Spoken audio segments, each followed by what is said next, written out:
नमस्कार के news India पर आप देख रहे हैं हमारा उत्तराखंड और मैं हूं आपके साथ जावेद अली। बुलेटिन में उत्तराखंड से जुड़ी हर खबर से आपका रूबरू कराएंगे, लेकिन उससे पहले एक नजर हेडलाइंस की ओर। उत्तराखंड में लंबे संघर्ष को मिला मुकाम, गैरसैंण बनी प्रदेश की ग्रीष्मकालीन राजधानी। गैरसैंण बनी उत्तराखंड की ग्रीष्मकालीन राजधानी। बीजेपी ने कहा जनता ने किया वादा पूरा, कांग्रेस ने इसे छलावा करार देते हुए शगुफा बताया। 2.5 महीने बाद हर की पैड़ी पहुंचे श्रद्धालुओं ने गंगा में लगाई डुबकी, सोशल डिस्टेंसिंग में बैठकर देखी आरती। चारधाम यात्रा को लेकर तैयारियां, अब 30 जून तक शुरू नहीं होगी बद्रीनाथ केदारनाथ धाम की यात्रा।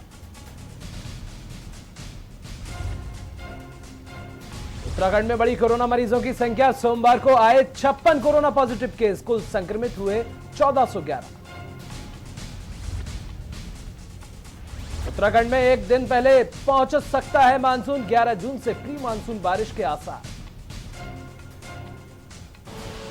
आप देख रहे हैं के न्यूज, खबरों का सारथी। और उत्तराखंड की खबरों का विस्तार से रुख करेंगे। पूर्व मंत्री एवं वरिष्ठ कांग्रेसी नेता तिलकराज बेहड़ ने बाजपुर के वरिष्ठ कांग्रेसी नेता जगतार सिंह बाजवा के नेतृत्व में रुद्रपुर कलेक्टर गेट के बाहर धरने पर बैठे। बाजपुर की 5,838 एकड़ जमीन की खरीद फरोख्त पर लगी रोक पर जवाब दे सरकार की मांग को लेकर जिला मुख्यालय पर डीएम कार्यालय के सांकेतिक धरना दिया गया। बेहड़ ने कहा कि बाजपुर के वरिष्ठ कांग्रेसी नेता जगतार सिंह बाजवा द्वारा बाजपुर के निवासियों की आवाज को उठाने के लिए जवाब दो आंदोलन शुरू किया है। बेहड़ ने कहा कि कांग्रेस पार्टी हमेशा से किसानों के उचित मामलों को उठाती आई है और बाजपुर के 5,838 एकड़ भूमि मामले में भी चुप नहीं बैठेगी, किसानों को उनका हक दिलाकर रहेगी। क्या मांग है? हमारी रोजी रोटी छीनी जा रही किसानों की, किसानों को बर्बाद किया जा रहा है भाजपा की सरकार के इशारे पर। मुख्यमंत्री स्वयं शामिल हैं 6,000 एकड़ जमीन के मामले में जो जिलाधिकारी जी ने आदेश किए हैं।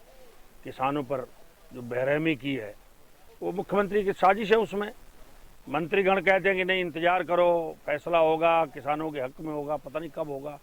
तो जवाब मांग रहे हैं हम। यहाँ के जिलाधिकारी द्वारा एक तानाशाही आदेश दिया गया बिना किसी नोटिस के, और आपके सिर्फ एक आदेश से बाजपुर क्षेत्र के 20 गांव और आधा नगरीय क्षेत्र जो है वो बर्बादी के कगार पर पहुंच गए।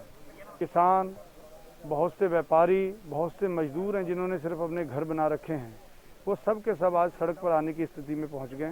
वो ज़मीनें जो हैं जिन लोगों के पास थी उनके पास भूमिधरी अधिकार हैं, पूरी वर्ग एक कै की ज़मीनें हैं और आपने एक झटके में उन सबको ख़त्म कर दिया। और नैनीताल हाईकोर्ट से पूर्व मुख्यमंत्रियों को बड़ा झटका लगा है। नैनीताल हाईकोर्ट के मुख्य न्यायाधीश की खंडपीठ ने राज्य सरकार के उस अध्यादेश को रद्द कर दिया है जिसमें राज्य सरकार के द्वारा सभी पूर्व मुख्यमंत्रियों के सरकारी आवास व अन्य भत्तों को माफ करने का फैसला लिया था। कोर्ट के इस आदेश के बाद उत्तराखंड के सभी पूर्व मुख्यमंत्रियों को भी नैनीताल हाई कोर्ट से बड़ा झटका लगा है। कोर्ट ने सभी पूर्व मुख्यमंत्रियों को आदेश दिए हैं कि जल्द से जल्द सरकारी आवास व अन्य भत्तों को जमा करें। बता दें कि नैनीताल हाई कोर्ट में देहरादून की रूरल लिटिगेशन संस्था ने जनहित याचिका दायर कर कहा था कि प्रदेश में पूर्व मुख्यमंत्रियों को सरकार द्वारा जो सरकारी भवन और सुविधाएं दी जा रही हैं वो गलत है। Facilities Act 2019 has been declared ultra virus to the Constitution। हमने कोर्ट के सामने आर्टिकल 14 के ग्राउंड पे इसको चैलेंज किया था, स्टैट्यूटरी ओवररूलिंग के ग्राउंड पे चैलेंज किया था। ऑनरेबल कोर्ट ने दोनों ही ग्राउंड को मान लिया है अपने जजमेंट में, और section 4A, section 4B, C and section 7 of this act has been declared unconstitutional. As an effect जो जजमेंट कोर्ट ने पिछले साल दिया था कि सभी को बाजार भाव से पैसा जमा करना है, तो वो वही माना जाएगा। और दूसरा उसका इफेक्ट है कि जो हमने एक एलिगेशन पिछले राउंड में ये था कि लगभग 15-16 करोड़ रुपए और एक्स्ट्रा खर्च किया गया है जो कि अपार्ट फ्रॉम मार्केट रेंट है, तो कोर्ट ने उसको स्टेट गवर्नमेंट के ऊपर छोड़ा था रिकैलकुलेट करने के लिए, तो उसका कैलकुलेशन कभी हुआ ही नहीं because of this act. Lockdown में मैदानी क्षेत्रों में कार्य करने वाले प्रवासी अपने घरों को लौटकर आ गए हैं। कई प्रवासी लोग अपने अपने समय का सदुपयोग अपने गांव क्षेत्र के विकास के लिए भी कर रहे हैं। ऐसा ही नजारा गंगोली हाट विकासखंड के टुंडा चौड़ा गांव में देखने को मिला है। बीते 12 दिनों से प्रवासियों ने गांव के लोगों के साथ मिलकर गांव के लिए अपने हाथों से श्रमदान करके सड़क के निर्माण में जुटे हैं। इस रिपोर्ट में देखिए।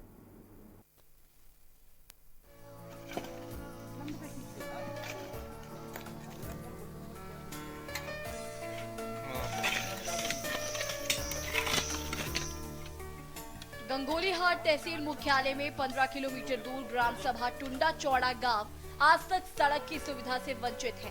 कई बार सड़क निर्माण की मांग ग्रामीण उठा चुके हैं, लेकिन किसी भी जनप्रतिनिधि ने इस ओर ध्यान नहीं दिया।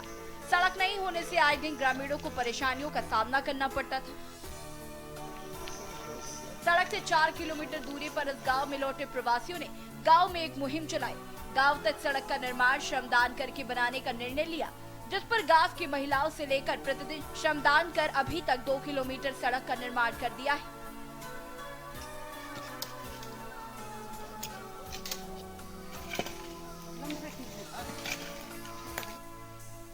नोएडा जॉब करता था कॉल सेंटर पे, वहाँ से मैं अभी कोरोना की वजह से गांव आया और फिर क्वारंटाइन में था, फिर होम क्वारंटाइन में था। फिर इसी तरह यहाँ सभी लोगों ने पहल की थी कि रोड बनानी है, हमें रोड चाहिए गांव में, गांव का विकास करना है। तो मैं भी इसी पहल से जुड़ गया और सभी लोगों ने अपने अपने खेत दान करे और इस तरह से हम अभी जुड़े। पिछले वर्ष हुए ग्राम प्रधान के चुनाव के दौरान करीब 17 सालों से बाहर नौकरी कर रहे गोविंद सिंह और उनकी पत्नी नौकरी छोड़कर अपने गांव के विकास के लिए गांव आकर ग्राम प्रधान का चुनाव लड़े। महिला सीट होने के कारण गोविंद सिंह की पत्नी मनीषा देवी ने चुनाव लड़ा, विजय हासिल की। एक पढ़ी लिखी उम्मीदवार होने के कारण ग्राम प्रधान मनीषा देवी ने गाँव में आने के बाद वर्षों से ठप हुए गाँव में विकास कार्य भी किए।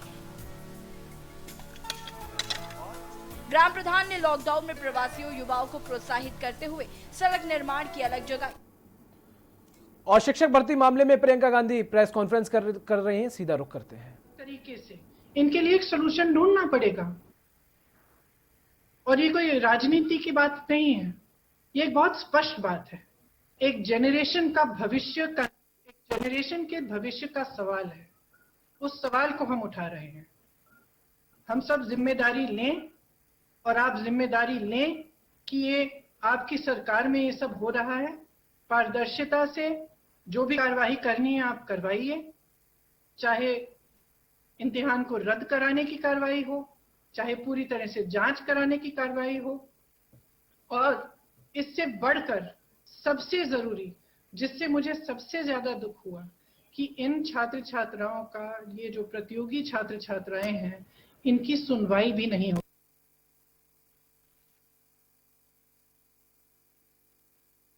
युवा है, युवा आवाज उठाता है, उसका स्वभाव होता है। स्वभाव को दबाने की कोशिश कोई भी करे तो कोई सफल नहीं हो सकता।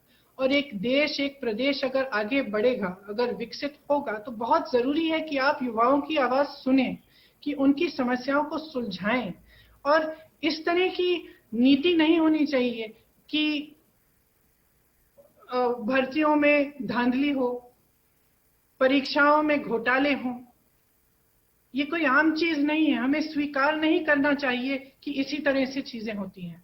हमें बदलाव लाना है और बदलाव लाने के लिए हम सबको इकट्ठे काम करना पड़ेगा। तो मैं आप सबसे कहना चाहती हूँ, युवाओं से कहना चाहती हूँ, खास तौर से जिन्होंने इम्तिहान दिया, उनसे कहना चाहती हूँ कि मैं आपके साथ खड़ी हूँ, मैं आपकी आवाज उठाऊंगी। इसमें राजनीति की कोई बात नहीं है। मैं चाहती हूँ कि आपकी आवाज उठे। आप हमारा भविष्य है, यूपी के भविष्य है, और हम आपके लिए लड़ेंगे। आपकी लड़ाई हमारी लड़ाई है। सचिव प्रियंका गांधी वाड्रा को आप सुन रहे थे, जो साफ तौर पर 69,000 शिक्षकों की भर्ती को लेकर बोल रही थी। खबरों में आगे बढ़ते हैं। मुख्यमंत्री त्रिवेंद्र सिंह रावत ने चारधाम यात्रा, गैर ग्रीष्मकालीन राजधानी और कोरोना के संबंध में क्या कुछ कहा है, आपको सुनाते हैं। हमारे वहाँ पर अधिकारी हैं और विशेषकर जो हमारे जनप्रतिनिधि हैं, हमने ये कहा कि जो वहाँ के पुरोहित समाज है और जो वहाँ पर स्थानीय लोग हैं, व्यापारी वर्ग हैं, उन सब से बातचीत करिए आप लोग, और उसके बाद हम उस पर निर्णय लेंगे। लेकिन मैं इस बात का पक्षधर हूँ कि सीमित मात्रा में, नियंत्रित मात्रा में हमको वहाँ पर यात्रा प्रारंभ करना चाहिए। ये जन भावनाएँ हैं, लोगों का सम्मान है, क्योंकि जब हम बद्री केदार की बात करते हैं, धामों की बात करते हैं, तो उस पर कोई क्षेत्र विशेष का कोई अधिकार नहीं होता है। उनका सबका अधिकार होता है जो उसमें विश्वास रखते हैं, जिनके उसके प्रति आस्था है। आज फिर एक ऐतिहासिक दिवस है। जैसे गैरसैंण में 3 या 4 मार्च को हमने 4 मार्च को ग्रीष्मकालीन राजधानी की घोषणा की थी और आज उसका विधिवत शासनादेश हो चुका है। और उत्तराखंड की जनभावनाएं और तमाम वो लोग जो उत्तराखंड से बाहर रहते हैं और उनके अलावा भी तमाम लोगों ने उस समय बहुत खुशी जाहिर की थी, उसमें उस निर्णय पर बहुत बधाई दी थी। तो आज मैं उन सबको बहुत धन्यवाद देता हूँ। इसके परिणाम तो दीर्घकालिक होंगे और राज्य के भविष्य को, राज्य के चाहे विकास की यात्रा होगी, ये लंबे समय तक, या हम ये कहें कि उत्तराखंड राज्य के भविष्य पर इसकी सदैव छाया पड़ती रहेगी और लोग उसको महसूस करते रहेंगे। और इसी के साथ हमारा उत्तराखंड में बस इतना ही, लेकिन कहीं जाइएगा नहीं, आगे देखिए सूबा बोलेगा अस्पतालों का चक्रव्यूह।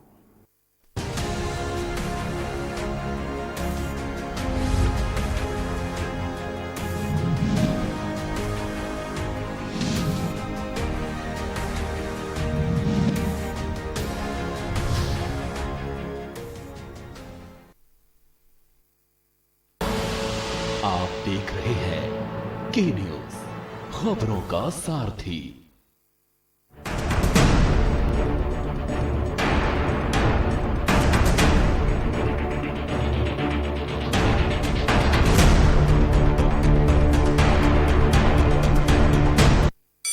Mount Litra Z School, Unnao, #1 in academics, #1 in sports, best teachers, best result, smart classroom, best transport facility, world class infrastructure के साथ Mount Litra Z School, Unnao। क्या है प्री मैरिज कॉन्ट्रैक्ट? क्यों करते हैं प्री मैरिज कॉन्ट्रैक्ट? क्या जरूरी है प्री मैरिज कॉन्ट्रैक्ट? क्या प्री मैरिज कॉन्ट्रैक्ट बढ़ाएगा तलाक? क्या बनाएगा वैवाहिक संबंधों को बेहतर? पाएं प्री मैरिज कॉन्ट्रैक्ट से जुड़े हर सवाल का जवाब।